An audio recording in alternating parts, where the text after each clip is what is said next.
नमस्कार, मी ज्ञानेश्वरीच रेसिपी मध्ये सर्वांचं खूप खूप मनापासून स्वागत करते। आज आपण बघणार आहोत फक्त 1 चमचा खायचा सोडा आणि 1 ग्लास पाण्यामध्ये आपण प्लास्टिकची कितीही चिकट, तेलकट आणि हळदीने पिवळी झालेली सोबतच काळी कुट्ट झालेली भरण्या असतात, त्या भरण्यांना चकाचक कसं करायचं ते बघणार आहोत। घरामध्ये दसऱ्यामध्ये भरण्या हे वेगवेगळ्या प्रकारच्या असतात। अशा प्रकारे हळदीच्या असतील, चिकट तेलकट असतील, वरती धूळ नक्कीच बसलेली असते, टोपणं त्याचे खराब झालेले असतात, आतून आणि बाहेरून भरणी पाहावी तेवढी कमीच, म्हणजे एकदम खराब अशी झालेली असते।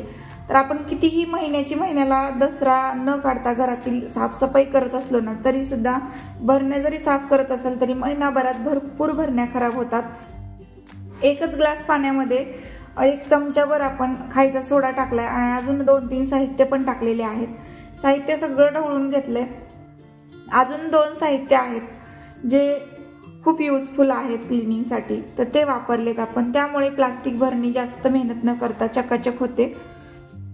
तयार केलेलं सोल्युशन किंवा पाणी जे आहे ते प्लास्टिक एखाद्या भरणीतच करायचं, त्यानंतर ते पाणी आपण सगळ्या भरण्यांसाठी वापरू शकतो। पसरट भांडं घ्यायचं कोणतं तरी, किंवा पसरट अशी टोपलं वगैरे छोटंसं असतं ते घ्यायचं, त्यामध्ये हे सोल्युशन बनवायचं। म्हणजे भरपूर दसऱ्याची भांडी किंवा दसऱ्यामध्ये भरण्या असतात घरातल्या, त्या सगळ्या बाहेर काढून आपल्याला एकाच पाण्यामध्ये स्वच्छ धुवून घेता येतात। म्हणजे पुन्हा तुम्हाला करावं लागणार नाही ते पाणी। 1 लिटरचं पाणी केलं तरी सगळ्या भरण्यांना पुरेल, भरपूर भरण्या त्यामध्ये धुवून होतात। अशा प्रकारे माझ्याकडे जी हळदीची भरणी होती ना, तर त्या हळदीच्या भरणीला मी या सोल्युशननं धुवून काढले। आतमध्ये थोडं सोल्युशन ओतलं आणि भरणीचं टोपण लावून असं छान शेक केलं थोडंसं। नंतर भरणीमध्ये जी काही हळद होती थोडीशी चिटकलेली ती पूर्ण निघून गेली मेहनत न करता। आता यामध्ये मला हातही पोचला नसता आणि भरणी घासणं किती अवघड गेलं असतं विचार करा। किंवा यासाठी साबण किंवा मग निरमा पावडर टाकून पण मी धुवू शकले असते, पण त्याने सुद्धा एवढी चकाचक क्लिनिंग होणार नाही, कारण की जे डाग असतात ते रिमूव्ह करण्यासाठी हळदीचे किंवा मग कुठलेही चिकट तेलकट डाग असतात ते रिमूव्ह करण्यासाठी हे सोल्युशन खूप जास्त युजफुल आहे, कामी येतं। भरण्यांवरचा चिकटपणा निघून जातो, टोपणाचा पण चिकटपणा पटकन निघतो। मला मेहनत न करता हे पटकन निघालेलं आहे, कारण या पदार्थांमध्ये खूप जास्त पॉवर असते। 2-3 पदार्थ हे एकत्र आले की खूपच छान पॉवरफुल असं सोल्युशन बनतं, जे खुर्च्यांसाठी वापरलं जातं, किंवा मग तुम्हाला दरवाजे पुसायचे असतील, खिडक्या पुसायच्या असतील, फिल्टर किंवा फ्रीज वगैरे पुसायचं असेल त्याला सुद्धा तुम्ही ह्या सोल्युशनचा वापर करू शकता। कापड बुडवायचं या पाण्यामध्ये आणि यानेच मग दरवाजे पण पुसून घेतले तर चकाचक चकाकी येते। आणि त्यावरती स्टीलच्या कड्या असतात, प्लास्टिकचे दरवाजे असतात बघा बाथरूमचे, ते सुद्धा याने निघू शकतात। म्हणजे अर्थातच प्लास्टिकवरती इफेक्टिव्ह असं हे सोल्युशन आहे। तर प्लास्टिकच्या बऱ्याच वस्तू याने साफ करता येतील। टप असतील, बाथरूममधले स्टूल असतील, आता दसरा आहे म्हटलं की घरात जाळीचे टोपले वगैरे असतात कांदा लसूण ठेवण्याचे, ते पण स्वच्छ करता येतील।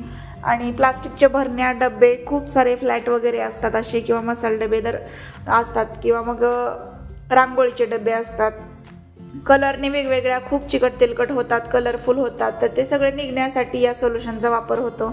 माझ्याकडे जेवढ्या भरण्या होत्या तेवढ्या मी आधीच धुतलेल्या आहेत, पण ज्या काही तुम्हाला दाखवता येतील 3-4 त्या मी आत्ता धुतलेल्या आहेत तुमच्यासमोर। आता चिवडा वगैरे भरण्यांमध्ये ठेवला किंवा मग अन्नपदार्थ कुठले ठेवले तर ते पण भरण्या लगेच खराब होतात। शक्यतो आपण प्लास्टिकमध्ये अन्नपदार्थ जास्त असे बनवलेले ठेवतच नाही, पण डाळी वगैरे ठेवण्यासाठी वापरतो आपण। तर मला एका ताईंची कमेंट आली होती की हळद आहे ती प्लास्टिकच्या भरणीत ठेवायला नको, जेणेकरून भरणी पण खराब होते आणि पिवळी पडते आणि हेल्थसाठी पण चांगलं नाही आहे। तर खरंच प्लास्टिकमध्ये ठेवणं खरंच चांगलं नाही, पण कधी पर्याय नसेल आणि काचेची भरणी नसेल तरच आपण ठेवतो। तसंच माझं पण होतं, काचेची भरणी नव्हती म्हणून प्लास्टिकमध्ये ठेवलं होतं, तर तसं काही नाही, बरोबर आहे। ज्यांनी काचेच्या भरणीत हळद ठेवलेली आहे ते नक्कीच बरोबर आहे। हळदीसाठी आणि मिठासाठी काचेचीच भरणी वापरावी। तर बघू शकता इथे मी कमीत कमी प्लास्टिक वापरायचा प्रयत्न करते, पण घरामध्ये प्लास्टिक कितीही टाळायचं म्हटलं तरी टळत नाही, खूप जास्त भरण्या घरात असतात प्लास्टिकच्याच। तर या पद्धतीने तुमच्या पण असतील आणि दसऱ्यामध्ये तुम्ही आता ते काढलेलं असेल स्वच्छ करायला तर हे सोल्युशन बनवा।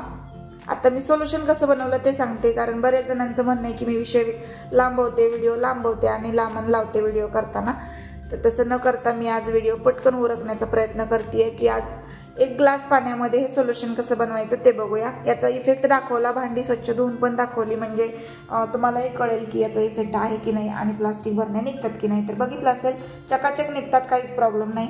जसं आपण भांडी घासतो तसंच तारेच्या घासणीने मी घासलं आणि स्क्रबरने पण घासू शकता। 1 ग्लास पाण्यामध्ये 3 चमचे विनेगर टाकायचे, फूड विनेगर। कुठल्याही मार्केटमध्ये दुकानामध्ये तुम्हाला आता अवेलेबल आहे, कुणालाही मिळून जाईल।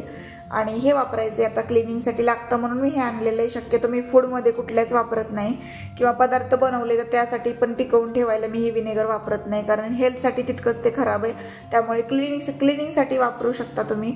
तर मी हे वापरलेलं आहे 3 चमचे आणि त्यामध्ये 1 चमच्यावर मीठ टाकलेलं आहे। शक्यतो फूड विनेगर आहे त्यामुळे टोमॅटो केचप घरी बनवलं किंवा मग तुम्ही चिंचगुळाची चटणी बनवली तर लॉंग टाईमसाठी टिकवून ठेवायची असेल, मसाले असतात, मसाले नाही, लोणचे वगैरे असतात, ते सुद्धा ह्याने टिकून राहतात। पण ज्याची त्याची चॉईस आहे काय वापरायचं की नाही, किंवा तुम्हाला असे प्रिझर्वेटिव्ह पदार्थ या सोल्युशनने टिकवायचे का तुम्ही तसेच टिकवता, आपल्यावरती डिपेंड असतं। लोणचं विदाऊट विनेगर पण टिकलं जातं, काही जण विनेगर टाकून टिकवतात, तसं काहीच गरज नाही। मिठाचं प्रमाण जरा वापरलं की कुठलेच पदार्थ खराब होत नाही असे सुद्धा। तर बघू शकता हे मी काय केलेलं आहे, यामध्ये खायचा सोडा 1 चमच्यावर टाकलेला आहे, मीठ टाकल्यानंतर 1 चमचा खायचा सोडा टाकला, फायनली विनेगर तयार झालं, थोडं ढवळून घ्यायचं आणि वापर करायचा। व्हिडिओ आवडला असेल तर लाईक, शेअर आणि सबस्क्राईब करा। पूर्ण व्हिडिओ पाहिल्याबद्दल धन्यवाद।